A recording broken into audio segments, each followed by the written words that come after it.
আমাদের এখানে একজন বলল যে আমরা যদি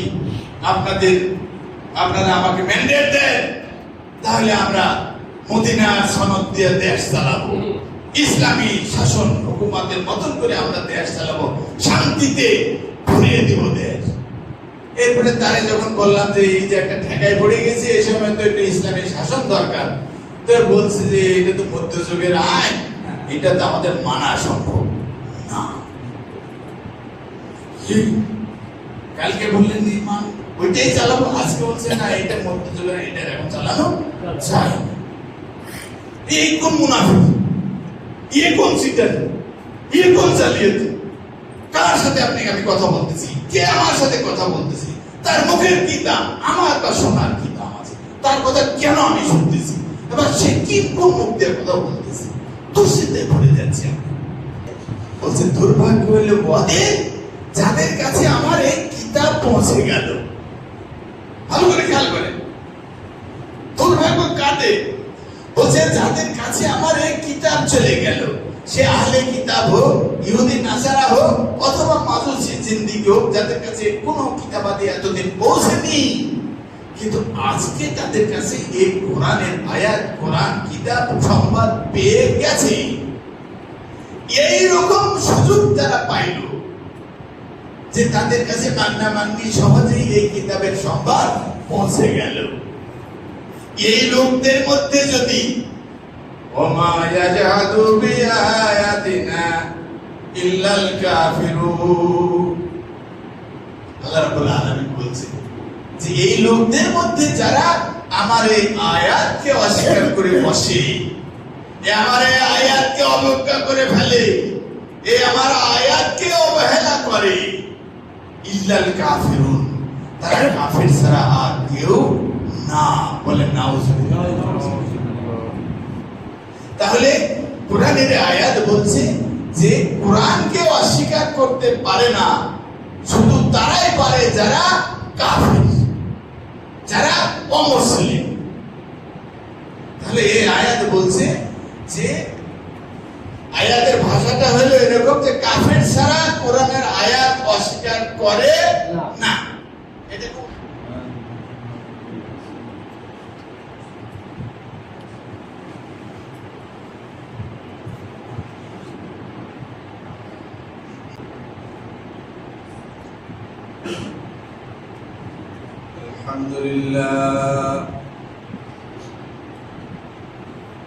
الحمد لله نحمده ونستعينه ونعوذ بالله من شرور أنفسنا ومن سيئات أعمالنا ومن يهده الله فلا مضل له ومن يضلله فلا هادي له ونشهد أن لا إله إلا الله وحده لا شريك له ونشهد أن سيدنا ونبينا ومولانا محمدا عبده ورسوله. أما بعد فإن خير الحديث كتاب الله وخير الهدي هدي محمد صلى الله عليه وسلم وشر الأمور محدثاتها وكل محدثة بدعة وكل بدعة ضلالة وكل ضلالة في النار. فأعوذ بالله من الشيطان الرجيم. بسم الله الرحمن الرحيم.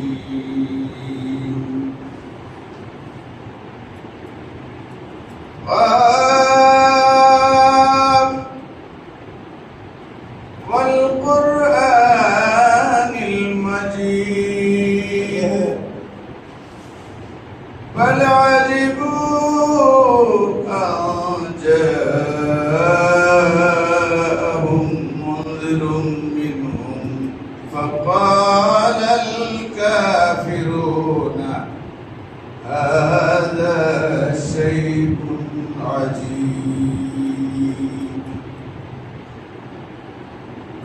أإذا متنا وكنا ترابا ذلك رجع بعيد قد علمنا ما تنقص الأرض منهم وعندنا كتاب حفيظ بل كذبوا بالحق لما جاءهم فهم في أمر مريض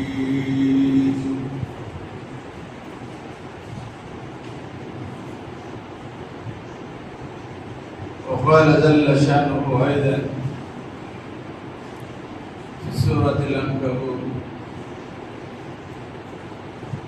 وما يجحد بآياتنا إلا الكافرون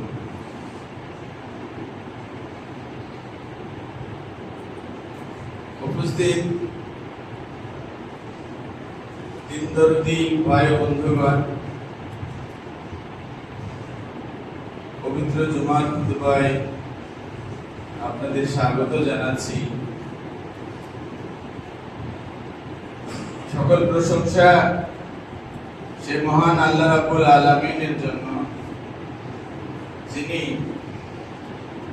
আপনার আমার নসিবে খুব স্বল্প সময়ের নোটিশে অনেকগুলো অফার, অনেকগুলো পুরস্কার, অনেকগুলো ইহতিমাম দান করেছেন। বলেন আলহামদুলিল্লাহ। গতকাল ঈদের খুশিতে সারা পৃথিবীর মানুষ, মুসলমানরা যে দিন উদযাপন করেছে, সেই দিনের ভাগীদার সারা পৃথিবীর মানুষ হয়েছে, আলহামদুলিল্লাহ। সাথে সাথে একদিন পরের দিনই আজকে আবার আর একটা ঈদে আপনাদেরকে হাজির হওয়ার তৌফিক দান করেছেন। বলেন আলহামদুলিল্লাহ। আজকের এই ঈদে রাসূলুল্লাহ সাল্লাল্লাহু আলাইহি সাল্লামের ভাষায় যে গত জুমা থেকে এই জুমা, আল জুমাতু ইলাল জুমাতি, গত জুমা যদি কেউ পড়ে থাকেন,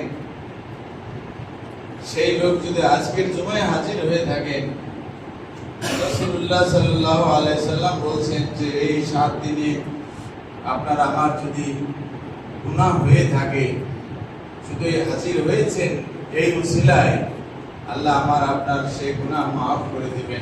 বলেন সুবহানাল্লাহ। গতকাল যে ঈদ পালন করলেন, তার আগে 10 দিন যারা রোজা রেখেছেন, খাস করে আরাফার দিনে যারা রোজা রাখার তৌফিক পেয়েছেন, রাসূলুল্লাহ সাল্লাল্লাহু আলাইহি সাল্লামের ভাষায় 2 বছরের গুনাহ খাতা আপনার মাফ হয়ে যাওয়ার কথা।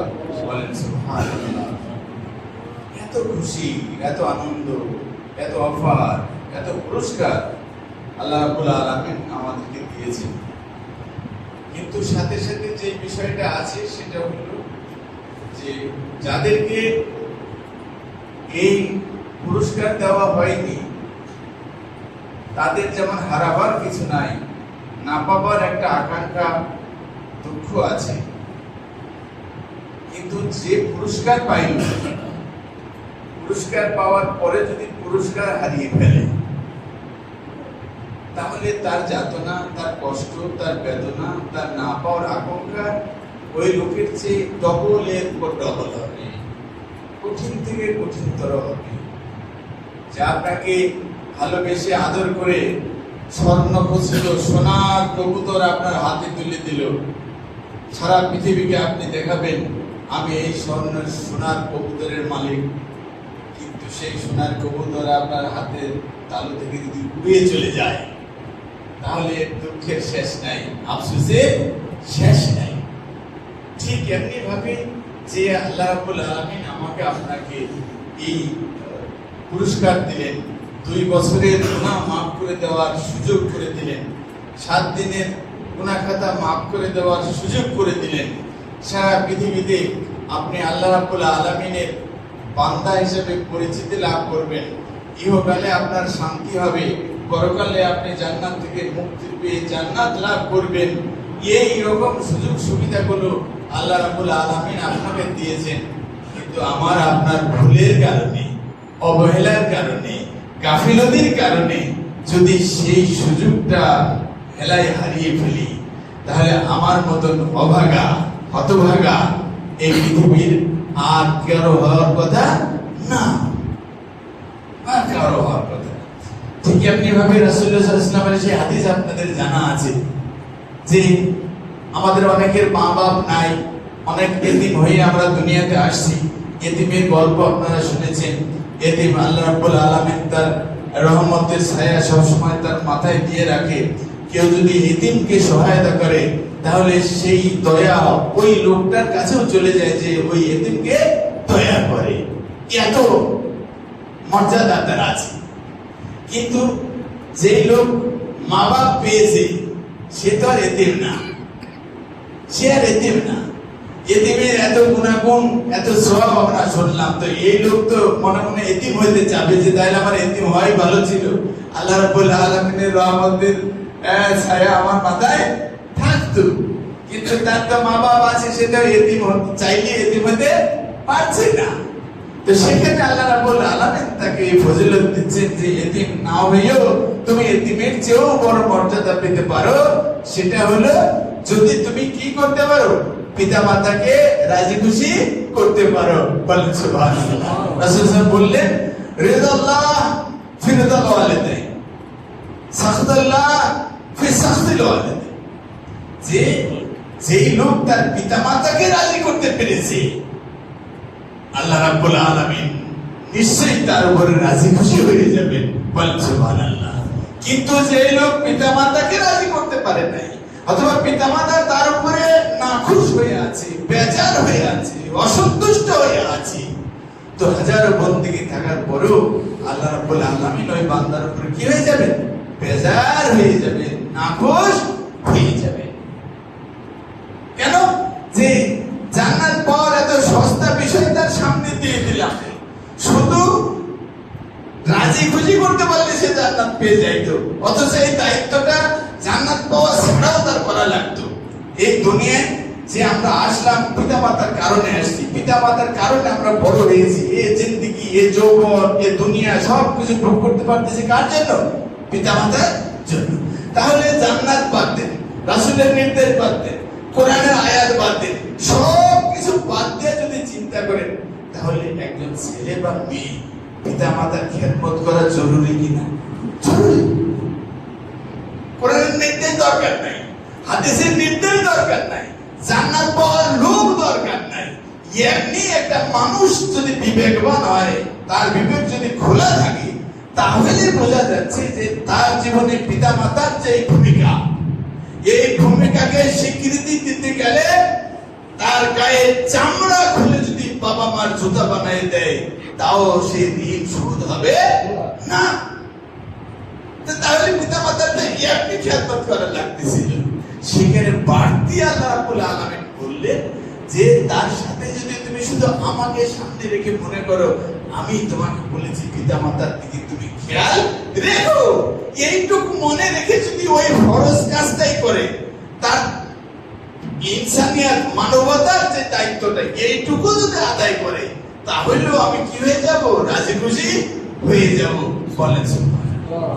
কিন্তু যদি আমরা না পারি, হেলায় হারিয়ে দিই, অবহেলায় গা ভাসিয়ে দিই, তখন রাসূলুল্লাহ সাল্লাল্লাহু আলাইহি ওয়াসাল্লাম বলছেন যে এই রকম লোকের জন্য জিবরাইল এসে আমাকে বলল ফাকাদ হালাকা, ফাকুল হালাকা, ফাকুল আমিন, ফাকুলতু আমিন।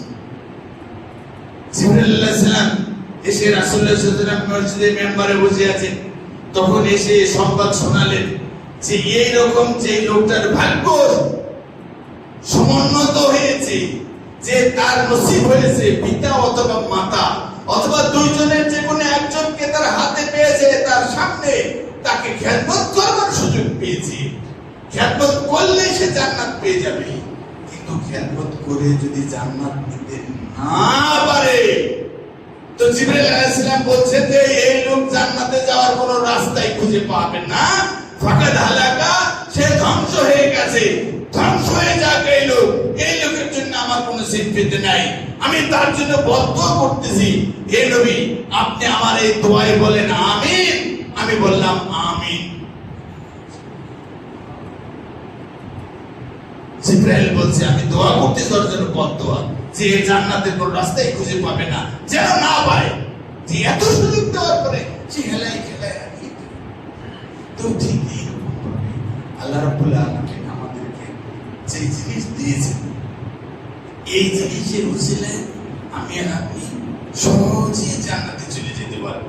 তাদের পিতা মাতা নাই, যার এরকম নীতি হওয়ার সুযোগ নাই, যার হাতে কিছু নাই, কৌশল নাই, পিতা মাতা আছে অনেক দূরে আপনি পড়ে আছেন চাকরির কারণে, এই কারণে, ওই কারণে, এই সব কিছু যাদের মায়ুসিয়াত আছে, বঞ্চিত হওয়ার সম্ভাবনা আছে, সেই লোকদের জন্য আল্লাহ রাব্বুল আলামিন সূরা আনকাবুতের 47 নম্বর আয়াতের মধ্যে বলতেছেন, ওয়াকাযালিকা আনজালনা ইলাইকাল কিতাব ফাল্লাযীনা আতাইনাহুমুল কিতাবা ইউমিনুনা বিহি ওয়া মিন হাউলাই মান ইউমিনু বিহি ওয়া মা ইয়াজহাদু বিআয়াতিনা ইল্লাল কাফিরুন।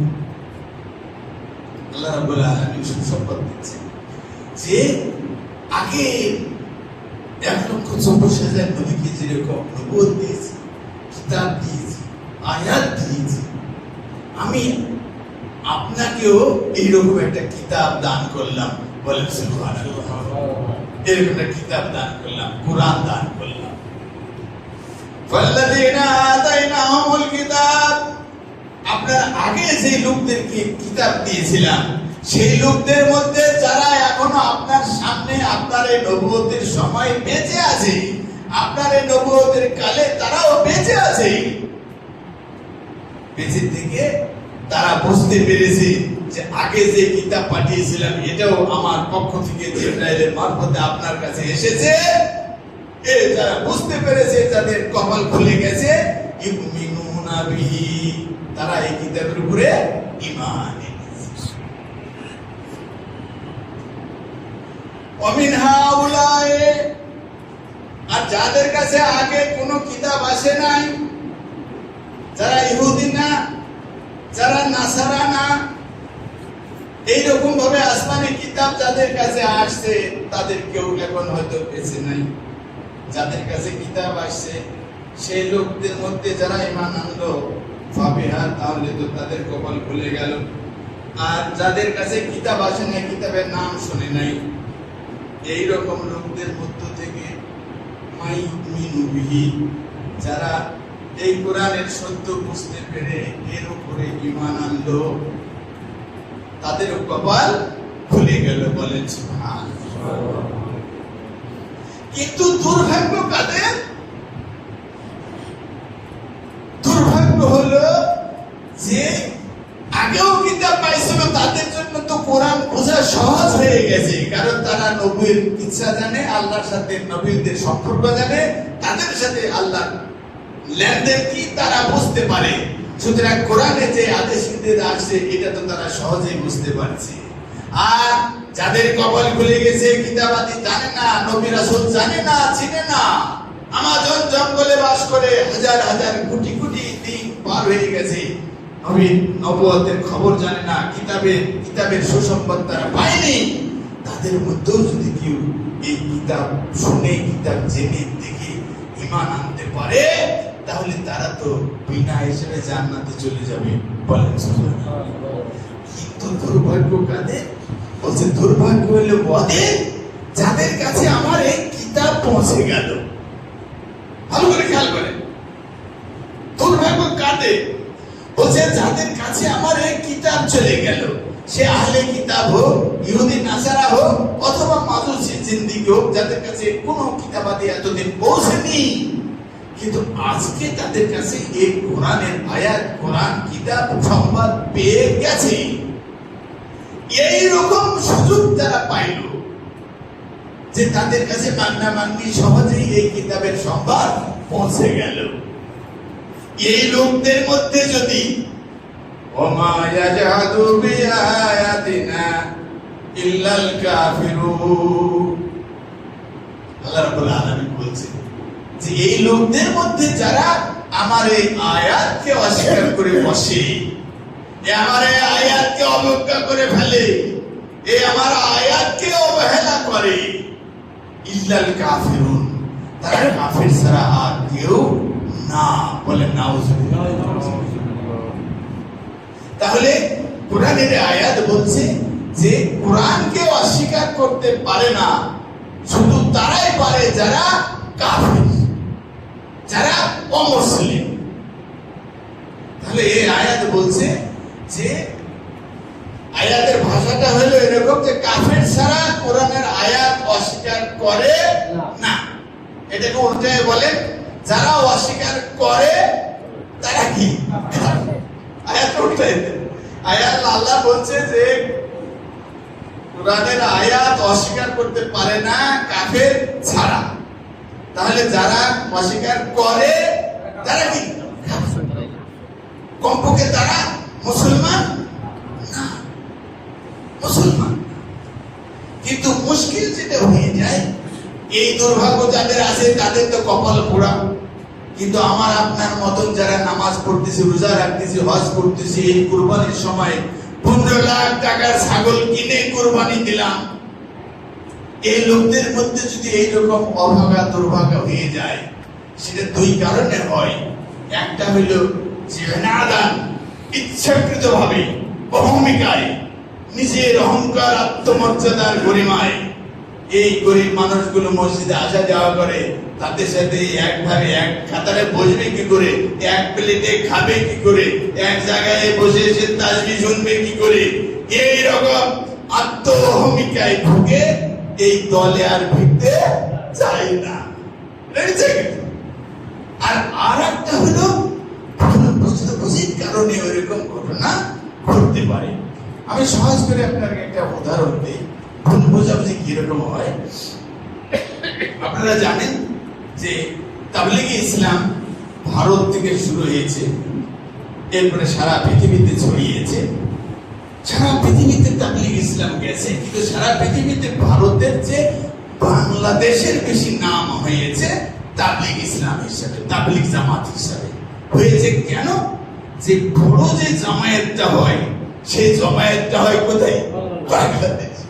টঙ্গীর জামাত বললে বাংলাদেশ, যাই বলবেন আপনি ধরে নেন নাগাল্যান্ডে, যাই বলবেন ইউরোপের কোন কান্ট্রিতে, যেই কান্ট্রিতে যাই বলবেন আনা Bangladeshi, I am from Bangladesh, আমি বাংলাদেশের লোক, তখন বলবে যে হোয়াট ইজ বাংলাদেশ। তখন যদি বলে যে টঙ্গী জামাত টঙ্গী, তখন বলবে যে yes yes yes it is Bangladesh, Bangladesh ছেড়ে গেল। তো এরকম একটা ঘটনা আপনাদের শোনাচ্ছি যে জাপানে গেছে তাবলীগ করতে, বাংলাদেশে ইজতেমা হয়ে যাওয়ার পরে তাশকিল হয়, এখান থেকে জামাত চলে যায়। তো জামাত চলে গেছে জাপান। এখন ওই জাপানে যে দাওয়াত দিচ্ছে যে আমরা যেরকম আল্লাহ রাস্তায় বেরিয়ে গেছি, আমাদের মতন যদি আপনারা হয়ে যেতে পারেন তাহলে আপনারা বিনা হিসাবে জান্নাতে চলে যাবেন। এখন দাওয়াত তর্জমা করে জাপানি ভাষায় বোঝানো হলো। এখন জাপানি মানুষেরা তো জানেন যে আমাদের চেয়ে অনেক টেকনোলজিতে আগে আছে না, সব কিছু মোবাইলের মধ্যে টিপ দিলে সব পাওয়া যায়। তার বাংলাদেশ থেকে জামাত গেছে, জাপানের মানুষেরা বলতেছে যে আপনারা যদি আমাদের মতন হয়ে যান তাহলে কি জান্নাতে চলে যাবেন। এখন ওই লোক হিসাব করতেছে মোবাইলের দিকে যে সারা পৃথিবীতে 228টা দেশ আছে, এই 228টা দেশের মধ্যে ইমানদারি বা বিশ্বস্ততা দিক দিয়ে 1 নম্বরে হলো জাপান।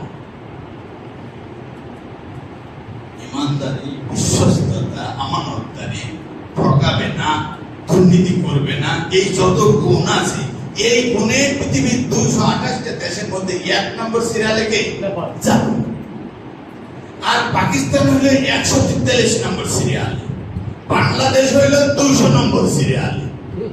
এখন ওই লোক ভাবতে পারতেছে না যে কেমন দাওয়াত। বেঈমানিতে 200 নম্বর সিরিয়াল, বেঈমানিতে 143 নম্বর সিরিয়াল।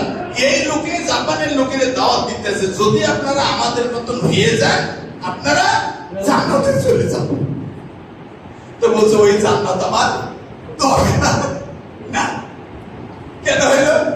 ভুল বোঝাবুঝির কারণে হয়ে গেল যে এখানে বাংলাদেশের দাওয়াত পৌঁছে গেছে। যদি ইসলামের দাওয়াত আমরা পৌঁছে দিতে পারতাম, হয়তো ওই লোক চিন্তা ভাবনা করে দেখতো যে না, এটা কবুল করা যায় কি যায় না।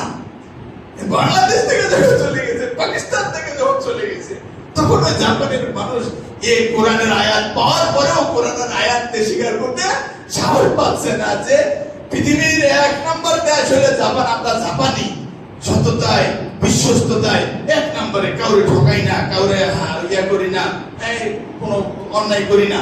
কিন্তু এই সব লোকেরা এত জাত, এত জালিয়াতি, যে সার্টিফিকেট দিবে সেও জালিয়াতি, যে মুক্তিযোদ্ধা সেও জালিয়াতি। তাহলে দেশ স্বাধীন হইল কেমন? মুক্তিযোদ্ধা ছাড়া তো দেশ স্বাধীন হয় না। এখন মুক্তিযুদ্ধে হিসাব করতে যায় এই যে অর্ধেকের বেশি জালিয়াতি, এই জাল সার্টিফিকেট নিয়ে মুক্তিযুদ্ধ হয়ে গেছে। তাহলে কি স্বাধীনতাও জাল কিনা? এই প্রশ্ন চলে আসতেছে। এ হজ করতে যাইতেছে, কুরবানি করতে যাইতেছে, সব জায়গায় জালিয়াতি আর জালিয়াতি, জালিয়াতি।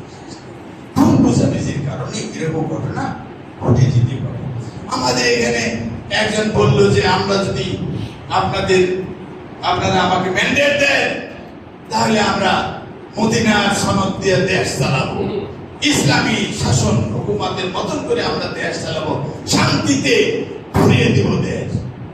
এরপরে তারে যখন বললাম যে এই যে একটা ঠেকায় পড়ে গেছে, এই সময় তো একটা ইসলামী শাসন দরকার, তো বলছে যে এটা তো মধ্যযুগের আইন, এটা তো আমাদের মানা সম্ভব না।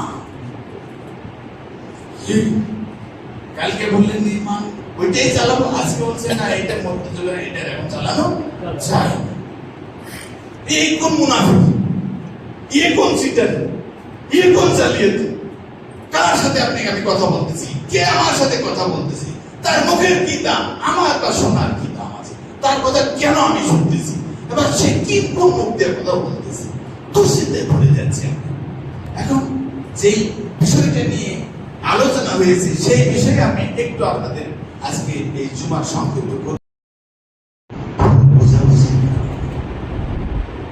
বলেছে মদিনার সনদ কায়েম করে ফেলে। এখন মদিনার সনদের মধ্যে এরকম 2-1টা সনদ পাওয়া যাচ্ছে, সেই সনদটা মনে হচ্ছে যে জাহিলি যুগের, বর্বর যুগের আইন। এই আইন আমাদের এই সময়ে, এই স্বাধীনতার সময়ে, স্বাধীন বাংলাদেশে কি এই পৃথিবীর এই অগ্রগতি আপডেট যে দেশ, এখন আমরা উন্নতির শিখরে পৌঁছে গেছে মানবতা, বন্ধু আইন আইন করলে মানুষ আমাদেরকে বলবে যে তোমরা ব্যাক ডেটে, এখনো তোমরা 1000 বছর আগে পড়ে আছো, দুনিয়ার সাথে তোমরা চলতে পারবে না। এটা কি বলছে যে নারী যদি ধর্ষণ হয়ে যায়, তাহলে সেই ধর্ষণের ক্ষেত্রে কি করতে হবে? যে ধর্ষণকারী আছে বা ধর্ষিত হয়েছে তারে পাথর মেরে হত্যা করে দিতে হবে। আবার এই আইন পালন করার জন্য এইরকম শর্ত সারা বেলাই দিছে যে কোন রকমই আইন আবার মানানো যাবে না। কিরকম বলছে যে এই যে ধর্ষিতা হয়েছে সেই জন্য 4টা সাক্ষী লাগবে। হাদিস এনে দিল, রাসূলুল্লাহ সাল্লাল্লাহু আলাইহি সাল্লামের কাছে এক লোক এসে বলল, ইয়া রাসূলুল্লাহ, আমি বাড়ি গেলাম, বাড়ি যে দেখি আমার স্ত্রীর সাথে অন্য একটা লোক শুয়ে আছে, অপকর্মে লিপ্ত হয়ে গেছে। আমি আমি ওকে এখন জবাই করে ফেলবো কিনা বলেন? আমার তো মনে জায়গায় জবাই করি, তারপরে বিচার হবে। রাসূল বললেন যে না, তুমি হদ কায়েম করতে পারো না, তোমার 4টে সাক্ষী হাজির করে লাগবে। তখন বলছে, ইয়া রাসূলুল্লাহ, আমি সাক্ষী যদি জোগাড় করতে যাই এই সময় তো এই দরজা দিয়ে পালাইয়া চলে যাবে, তাই আমি তার স্ত্রী যে অপকর্মে লিপ্ত আছে এর শাস্তি আমি কিভাবে কায়েম করব? রাসূল বললেন, এর শাস্তি কায়েমের জন্য, হদ কায়েমের জন্য, রজব কায়েমের জন্য, মৃত্যুদণ্ড দেওয়ার জন্য তোমাকে এই 4টা সাক্ষী জোগাড় করা লাগবে।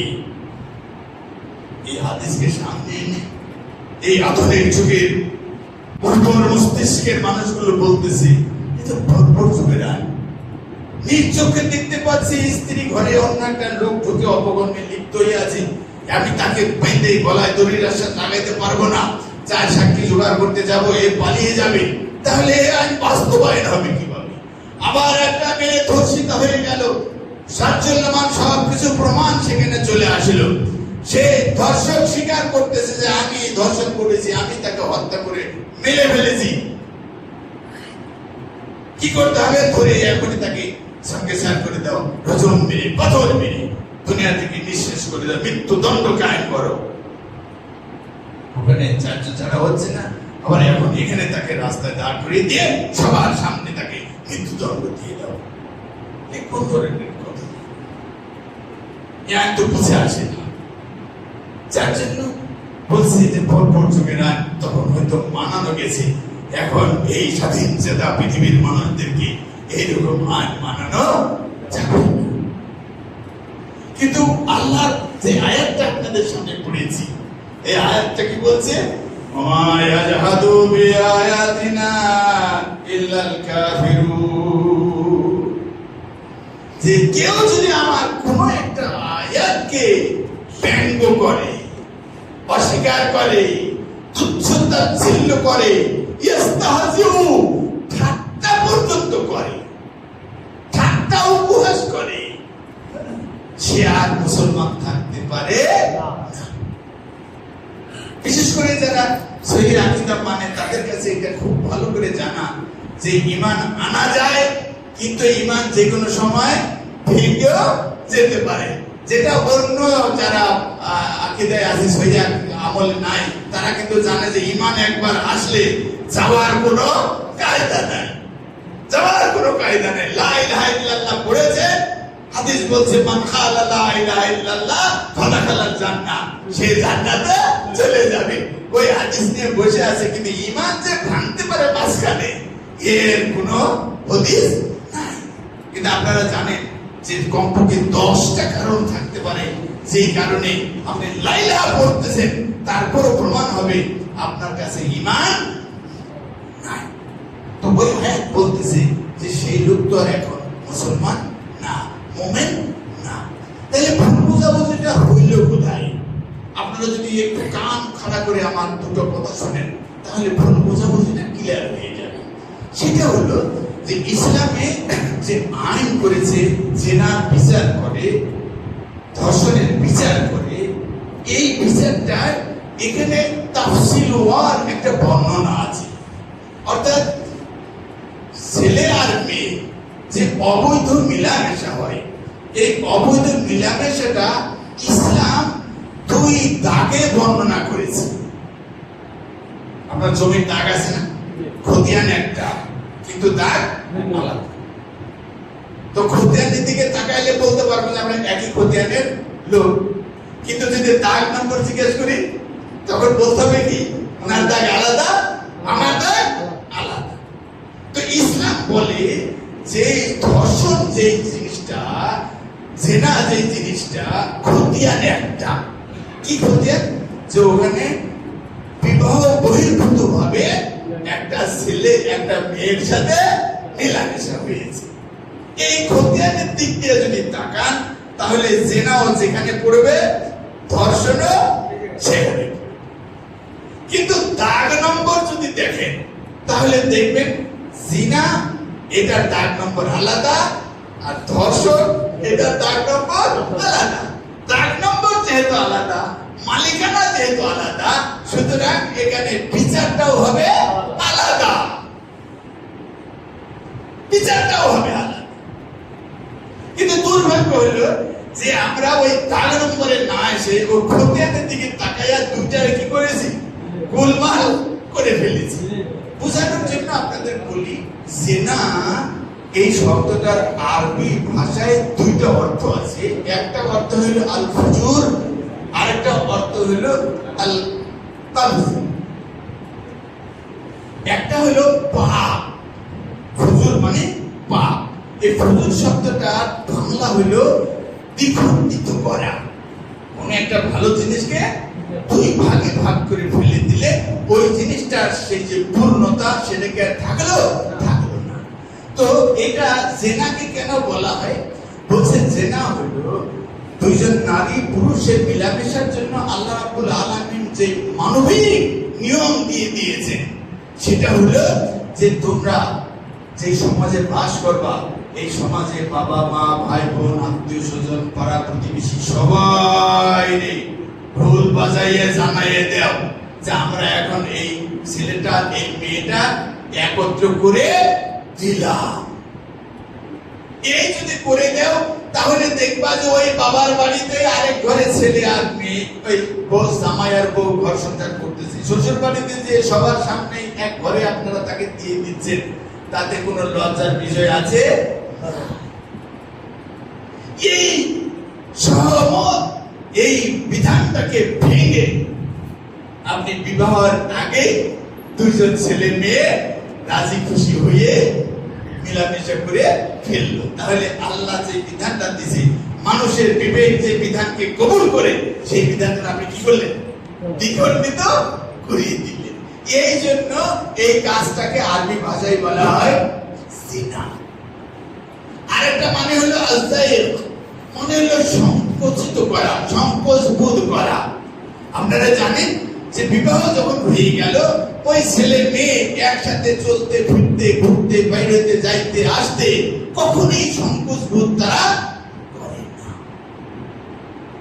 কিন্তু বিবাহ বহির্ভূত ভাবে যদি কোন ছেলে আর মেয়ে একত্র হইতে চায়, তাহলে ওই রকম বাবার বাড়িতে মায়ের বাড়িতে সবার সামনে এক ঘরে যাইতে পারে না, সংকোচ বোধ করে, সংকোচ বোধ করে।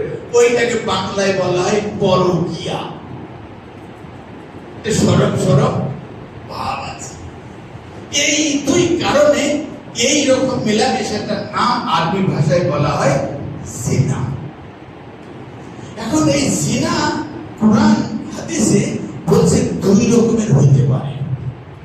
একটা হলো আয-জিনা বির-রিদা, আরেকটা হলো আয-জিনা বিল-ইকরাহ।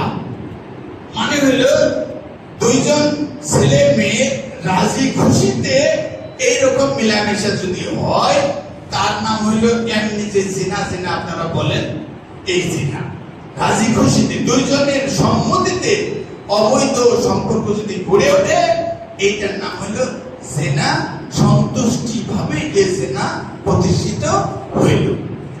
কোরআনে আপনাদেরকে নিয়ে যাই, সূরা নূরের 2 নম্বর আয়াতে আল্লাহ রাব্বুল আলামিন শব্দটা ব্যবহার করেছেন এইভাবে, আযানিয়াতু ওয়াযানি, আযানিয়াতু ওয়াযানি ফাজলিদু কুল্লা ওয়াহিদিন মিনহুমা জালদা।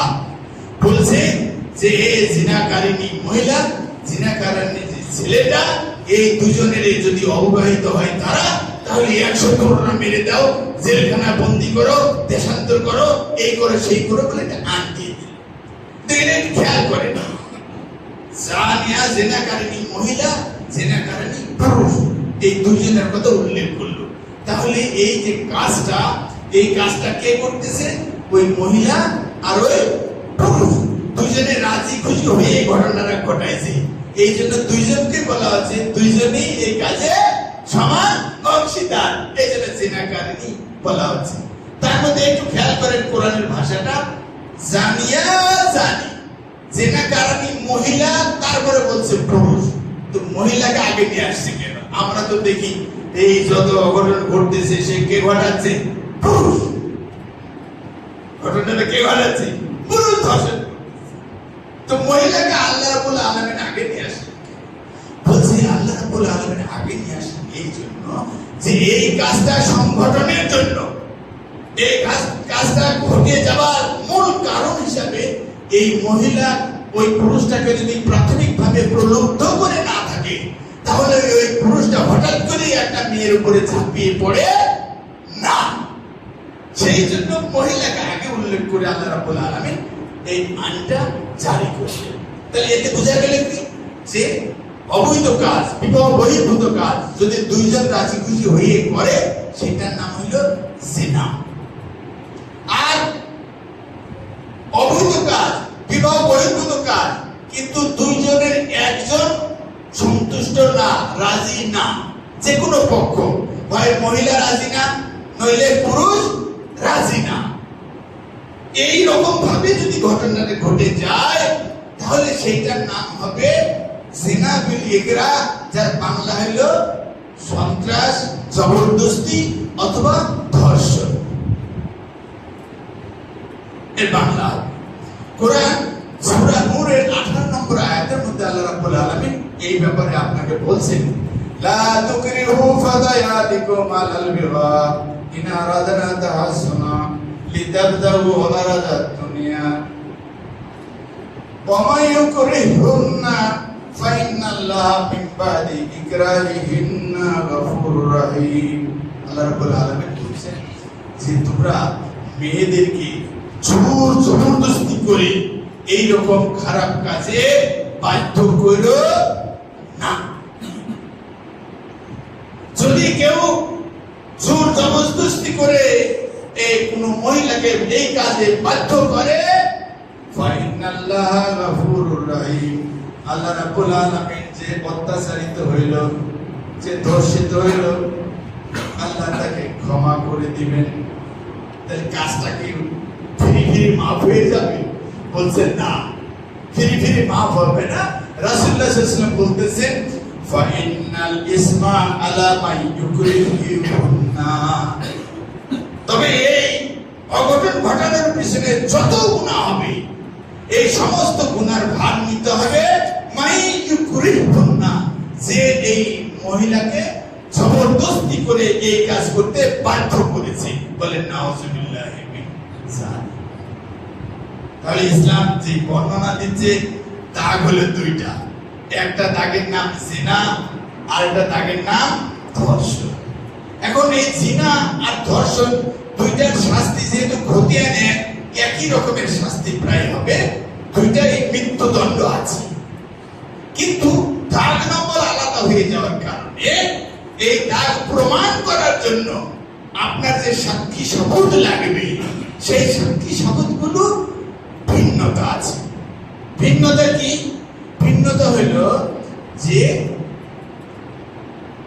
যে জবরদস্তি হলো, ধর্ষিত হলো, সেই জায়গায় আপনি দেখবেন এই বাদী কে হবে। বলেন, সেখানে ধর্ষিত হয়েছে, হয় পুরুষ ধর্ষিত হয়েছে অথবা মহিলা ধর্ষিত হয়েছে। এইরকম যদি হয়, আমাদের দেশে খুব বোঝা যায় না যে পুরুষরা ধর্ষিত হয় কিনা।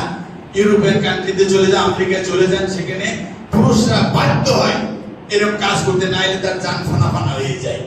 তাহলে পুরুষরা বাধ্য হয় এই কাজ করতে, আমাদের দেশে সাধারণত মহিলারা বাধ্য হয় এই কাজ করতে।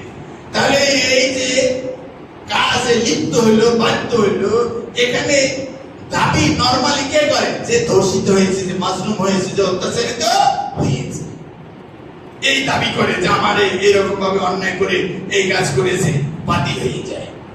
কিন্তু জিনা যেটা, সেখানে তো দুইজনই রাজি, নাকি না?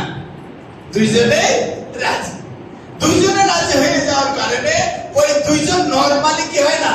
বাদী হয় না। ওই কাজের বাদী হইতে হয় কে? বাইরের কেউ। ওই দুইজনের বাইরের কেউ বাদী হইতে হয়।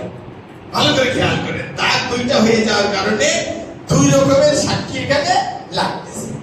তাহলে জিনা প্রমাণ করার জন্য কি লাগবে?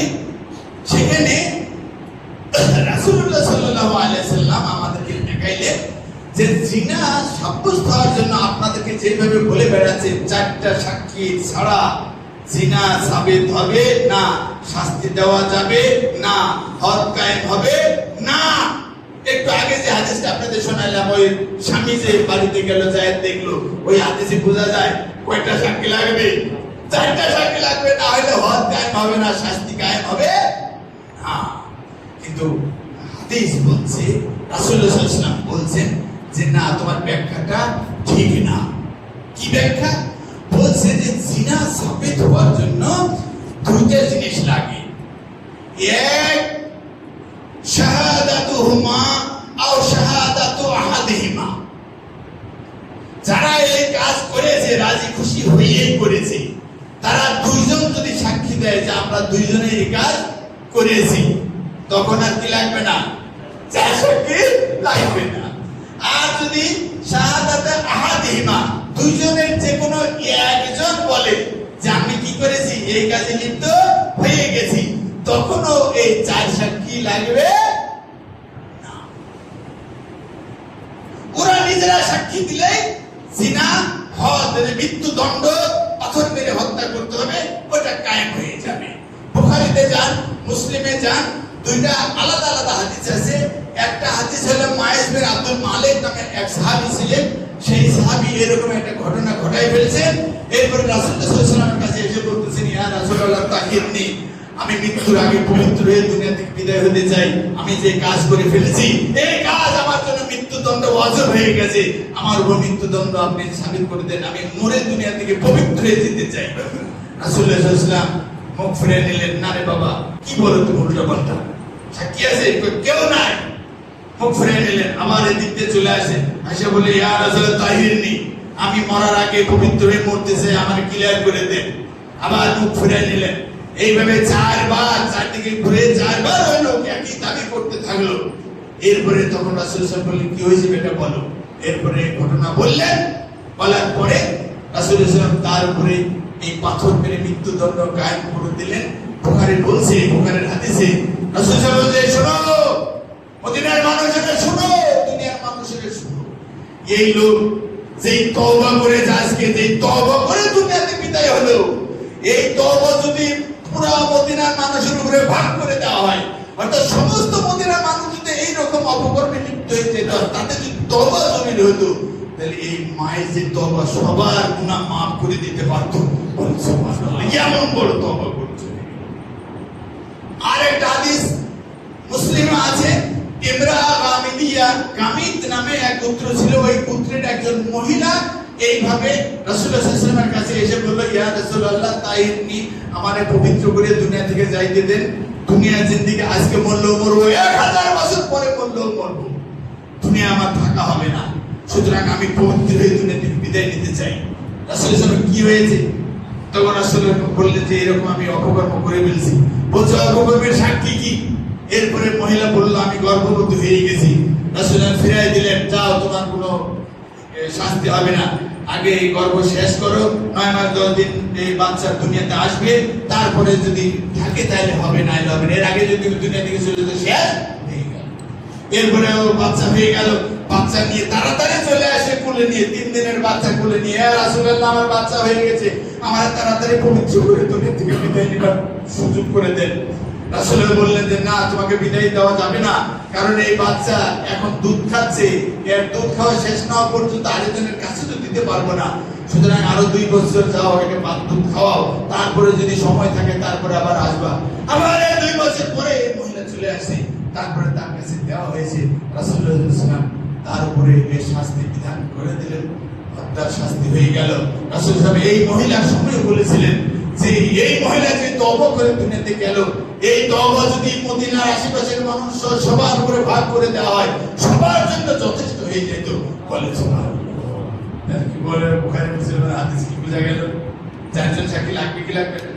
লাগবে। কখন লাগবে না? যদি এই অপকর্মে লিপ্ত স্বামী, ছেলে এবং মেয়ে দুজনে কি করে, স্বীকার করে। তাহলে 4 সাক্ষী লাগবে কোথায়? বলে 4 সাক্ষী লাগবে হলো যদি স্বামী স্ত্রী অথবা এই ছেলে মেয়ে যারা এই অপকর্ম করেছে, এর বাইরে কোন লোক যদি দাবি করে যে এই ছেলে এবং মেয়ে এরা এই অপকর্ম করেছে, অপকর্মে লিপ্ত হয়েছে, বলে দেওয়া হলো, সেই লোকের জন্য বলে দেওয়া হলো যে কি করতে হবে, 4 সাক্ষী হাজির করতে হবে, 4 সাক্ষী হাজির করতে হবে। সূরা নূরে যে আল্লাহ রাব্বুল আলামিন বলছেন, কারণ এইরকম যদি 4 সাক্ষী আপনি ছুড়ে না দেন, তাহলে যে কোনো পুরুষ এক মহিলার উপরে বেজার বলে দিল এই মহিলা অপকর্মে লিপ্ত হয়েছে, দেও তারা হত্যা করি। অথবা মহিলা যদি শক্তিশালী এমপি হয়ে থাকে, কোন একজন পুরুষের ব্যাপারে বলে দিল এই পুরুষ অপকর্মে লিপ্ত হয়ে গেছে, দেও তারে হত্যা করি, মৃত্যুদণ্ড কার্যকর করে ফেলো। মৃত্যুদণ্ড এত সোজা না।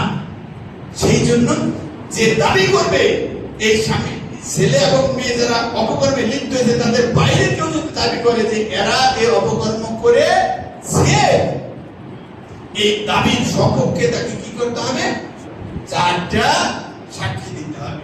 কোরআন সেখানে যে বলছে ওয়াল্লাযিনা ইয়ারমুনাল মুহসানা সুম্মা লাম ইয়াতু বিআরবাতি শুহাদা ফাজলিদু সামানিয়াতা জালদা। যে কোনো মানুষ যদি কোনো নারীর প্রতি, কোনো পুরুষের প্রতি এইরকম অপবাদ দিয়ে দেয় যে তারা এরকম জিনার কাজে লিপ্ত হয়ে গেছে, তাহলে ওই লোকের উপরে দায়িত্ব হইল এটা প্রমাণ করার জন্য 4টা সাক্ষী লাগবে। যাদের উপরে দাবি করছে ওরা খালি বলবে যে আমরা করি নাই, এটাই তাদের জন্য যথেষ্ট, যে আমরা এই কাজে লিপ্ত হই নাই, ও শেষ। কিন্তু যে এবার দাবি করলো যে না আমি দেখেছি এরা এই কাজে লিপ্ত হয়েছে, তোমার এই দাবির প্রেক্ষিতে 2টা জান এখন মারা যাবে, 2টা জান মৃত্যুদণ্ড দিতে হবে। সেখানে আল্লাহ আইন কঠিন করে দিয়ে বললেন যে দাবি করেছো তুমি এবার কয়টা সাক্ষী আনো, 4টা সাক্ষী আনো। যদি 4টা সাক্ষী আনতে না পারো, তাহলে তোমার এই দাবি অবৈধ এবং এই দাবি করার কারণে তোমাকে 80 দোররা খাইতে হবে, তোমাকে 80 দোররা খাইতে হবে। তুমি কেন এই দাবি করতে গেলে?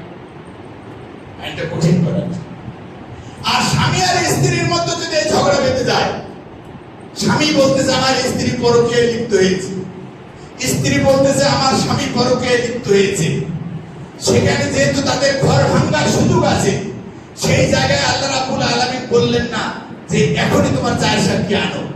যদি তুমি সাবিত করতে চাও পরকীয়ায় লিপ্ত হয়েছে, তাহলে কয়টা লাগবে? 4টা। স্বামীরও লাগবে 4টা, স্ত্রীরও লাগবে 4টা। কিন্তু যে স্বামী স্ত্রীর বিরুদ্ধে এরকম অভিযোগ করলো, যে স্ত্রী স্বামীর বিরুদ্ধে এরকম অভিযোগ করলো, বলেন তো পরের দিন থেকে তারা এক ঘরে শুতে পারবে কিনা? এই জন্য আল্লাহ রাব্বুল আলামিন ওদের জন্য বলে দিল যে তোমরা 4টা পারলে পারো, আর না হলে তোমাদের এই 2 জনের সেপারেশন হওয়ার জন্য একটা বিধান দিলাম, সেটা হলো লিআন, অভিশাপ দেওয়া। 2 জনেই অভিশাপ দিবে আমি সত্যবাদী, আমি সত্যবাদী, আমি সত্যবাদী, আমি সত্যবাদী। যদি আমি মিথ্যাবাদী হই, তাহলে যেন আল্লাহর গজব আমার উপরে। ওইভাবে স্ত্রীও বলবে আমি সত্যবাদী, আমি সত্যবাদী, আমি সত্যবাদী, আমি সত্যবাদী, যা বলেছি সত্য। যদি আমি মিথ্যাবাদী হই, তাহলে আল্লাহর গজব যেন আমার উপরে পড়ে। এই বইটা 2 জনে সংসার আলাদা করে যার যার মতো চলতে থাকে। কিন্তু ধর্ষণের ব্যাপারে সাক্ষী কয়টা লাগবে? আমরা ওই 4 সাক্ষী লাগবে বলে মনে হচ্ছে কি আইনটা হলো মধ্যযুগীয়। ভুল বুঝছেন আপনি, দাগ নম্বর আলাদা। ধর্ষণের সাক্ষী লাগবে কয়টা? বলছে ধর্ষণের কোন সাক্ষী 4 সাক্ষী হাজির করা লাগবে না। ধর্ষণ সাবিত হইতে পারে 2 ভাবে। এক, যে ধর্ষিত হয়েছে, পুরুষ ধর্ষিত হতে পারে, মহিলা ধর্ষিত হতে পারে।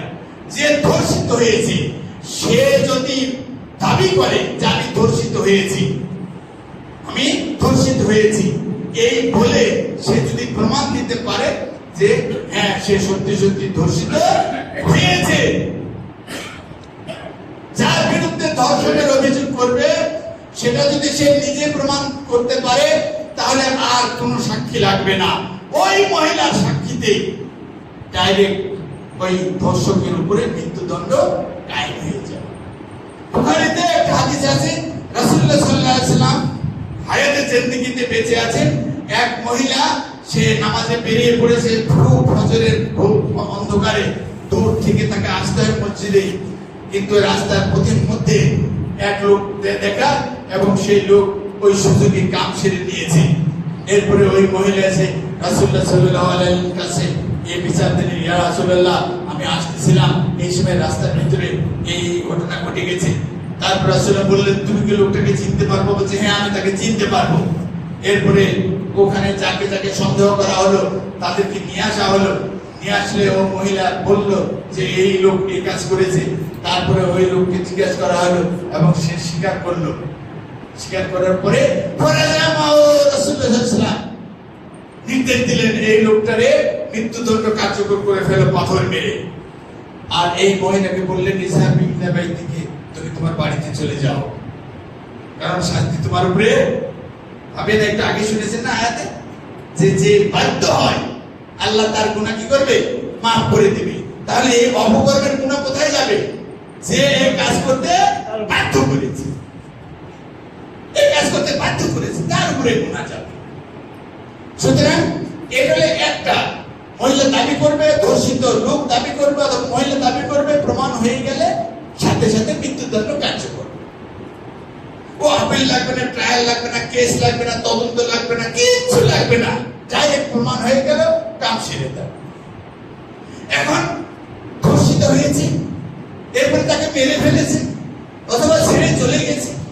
এখন এই মহিলা দাবি করতেছে কিন্তু চিনতে পারতেছে না কে তাকে এই কাজ করেছে, অথবা তাকে মেরে ফেলেছে, ওই মহিলা যাকে ধর্ষণ হয়েছে ওকে মেরে ফেলেছে। এখন এই দাবি করবে কে যে আমি ধর্ষিত হয়েছি? সে ধর্ষক, সে তো পালিয়ে চলে গেছে। তাহলে এখানে বিচার কিভাবে হবে? ওই আগের হাদিসটা বলতেছে যে আল-কারায়েন আল-হালিয়া, যেখানে ওই লোকটাকে নিয়ে এসে যখন তাকে জেরা করা হয়েছে, জেরার মুখে ওই লোক কি স্বীকার করতে বাধ্য হয়েছিল। ওই হাদিস বলতেছে যে এইরকম পরিস্থিতিতে এখানে কারায়েন আল-হালিয়া, বর্তমান যে অবস্থা, এই বর্তমান অবস্থা পারিপার্শ্বিকতা বিচার করে যদি বিচারকের কাছে প্রমাণিত হয় যে এই লোকটাই এই কাজ করেছে, তাহলে বিচারক নির্দেশ দিবে এবং বিচারকের নির্দেশে এই লোকের ধর্ষক হিসাবে মৃত্যুদণ্ড কার্যকর হয়ে যাবে। সেখানে বর্তমান যে অবস্থা, সেখানে ধরেন ওই মহিলা চিৎকার করেছিল ওই সময় যখন তাকে এরকম কাজে লিপ্ত করা হয়, যদি চিৎকার করে তাহলে কি বুঝা গেল মেয়েটা রাজি ছিল? অথবা দেখবেন যে ওই মহিলা পড়ে আছে, সে আহত হয়ে আছে, এখানে ব্যথা, এখানে বাড়ি মারছে, এখানে চুল ডাইনা ধরে রাখছে, নিষ্পরা বান্ধা ফেলায় রাখছে, এরপরে এরকম একটা ঘটনা ঘটায় ফেলছে, তাহলে কি বুঝা গেল মহিলা রাজি ছিল? রাজি ছিল না। ঠিক এমনি ভাবে আমরা কি করতে পারি? ঘটনাস্থলের আলামত সংগ্রহ করতে পারি, আমরা কি করতে পারি? মেডিকেল টেস্ট করাইতে পারি, আমরা কি করতে পারি? ডিএনএ টেস্ট করাইতে পারি। বর্তমান যুগে আমরা যেহেতু অনেক আগায় গেছি, আমরা ফরেনসিক টেস্ট দিতে পারি। এই ফরেনসিক টেস্টে দেখা গেল ওই যে লোকটা এই কাজ করেছে দৌড়ের কারণে স্যান্ডেল ধুয়ে চলে গেছে, ওই স্যান্ডেল ফরেনসিক টেস্টে দিয়ে দেন, ওই স্যান্ডেল বলবে এই স্যান্ডেল হলো অমুকের। ফরেনসিক টেস্ট বলবে কি বলবে না? ওই লোক দৌড় মারছে, জোরে দৌড় মারছে, পায়ে দাগ ওখানে পড়ে আছে, যদি দাগ সংগ্রহ করতে পারেন ওই দাগ নিয়ে মেশিনের ভিতরে দিয়ে দেন, ওই মেশিন বলে দিবে এখান থেকে ওই লোক পালায়া গেছে। এইভাবে টেস্ট করে কারায়েন হালিয়া এই দিয়ে যদি আপনার কাছে প্রমাণ হয় যে এই লোকই দায়ী, তাহলে আপনি কি করবেন? সাথে সাথে তাহলে দাগ নম্বর কয়টা? দুইটা। ওই দাগেও চার সাক্ষী নাই, এই দাগেও চার সাক্ষী নাই।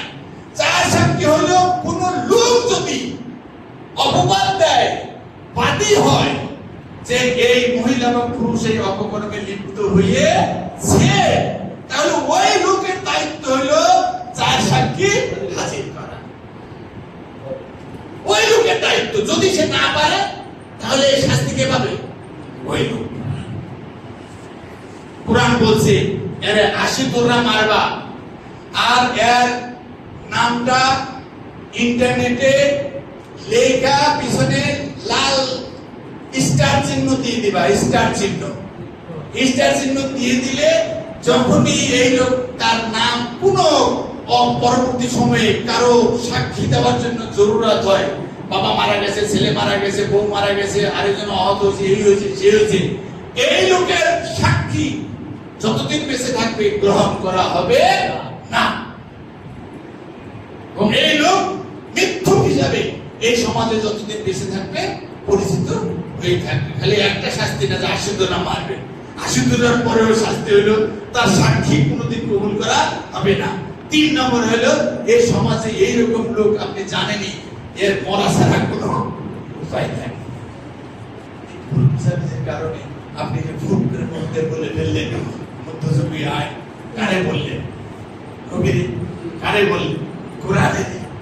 এই কোরআনকে যদি আপনি বলেন যে এই অচল আয়, পচা মাল, তাহলে কোরআনের ওই সূরা আনকাবুতের আয়াত আইনা লাগাই দেন। আল্লাহ কি বলতেছে?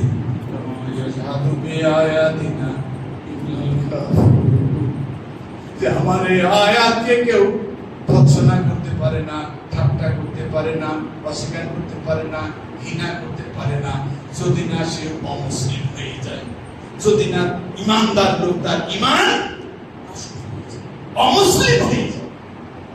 তাই কাফের বলে আর না বলে পরের প্রশ্ন, কিন্তু এই মুহূর্তে সে কি নাই? মুসলমান নাই, মুরতাদ হয়ে গেছে, বেদীন হয়ে গেছে। আল্লাহ রাব্বুল আলামিন আমাদেরকে এই বিষয়টা সহজ করে বুঝবার তৌফিক দান করুন। খুঁটিয়ার দাগ নম্বর দেখে আপনার যদি তারপরেও মনে হয় যে আইনটা লজিক্যাল না, এই আইনটা এই যুগে মানানো যায় না, আপনি আপনার যুক্তি দিয়ে প্রমাণ করবেন যে এই কারণে এইটা মানা যায় না, তাহলে তারা বিচার করবে। আপনি যদি আল্লাহ আপনাকে কবুল করে, কবুল করতে পারে, তওবা লাগলে তওবা দেখতে পারে, আপনার ব্যাপার আর আল্লাহর ব্যাপার। কিন্তু আমার আর আল্লাহর মধ্যে যে সম্পর্ক, আমাদের মধ্যে এরকম কোনো ঝামেলা নাই। আল্লাহ আমাদের সবাইকে ঈমান মজবুত করে, ঈমান যাতে ভেঙে না যায়, ঈমান হারা না হয়ে যায়, মরণের আগে যেন আল্লাহ আমাকে আপনাকে ঈমান নসিব করে দুনিয়া থেকে যাবার তৌফিক দান করে। আল্লাহুম্মা আমিন। আল্লাহ যদি হায়াতে জিন্দেগি আর না থাকে, এই মুহূর্তে যদি আমাকে দুনিয়া থেকে চলে যেতে হয় কঠিন রোগে আক্রান্ত হয়ে, আমাকে যদি তুমি বিছানায় ফেলে রাখো, শয্যাশায়ী হয়ে পড়ে থাকি, আল্লাহ আমার কোনো দুঃখ নাই, আমার কোনো কষ্ট নাই, তুমি পরীক্ষা করেছো, পরীক্ষায় ফেলেছো, কষ্ট দিয়েছো, কষ্ট দিয়ে পরীক্ষা করছো, আমার কোনো আপত্তি নেই। আল্লাহ আরো কষ্ট যদি তোমার পরীক্ষায় থাকে তাও তুমি দিতে পারো, তবে আমার একটা দাবি তোমার কাছে, যদি এখনই দুনিয়া থেকে চলে যেতে হয় আমাকে ঈমান সহকারে দুনিয়া থেকে যাওয়ার তৌফিক। আর যদি এখন দুনিয়া থেকে তুমি না নাও, আমাকে যেতে না হয়, আমি আজরাইলকে ডেকে আনবো না, এই কষ্ট সহ্য করতে পারতেছি না, আজরাইল তুই কোথায়, আমারে তাড়াতাড়ি দুনিয়া থেকে নিয়ে যা, এই দোয়া আমি করবো না, কষ্ট আমি সহ্য করতে রাজি আছি। তবে তোমার কাছে আমার একটা আকুতি, আল্লাহ যতদিন তুমি আমাকে এই অবস্থায় রাখো, আমি যেন তোমাকে ভুলে না যাই, সেই তৌফিক তুমি আমাকে দিও।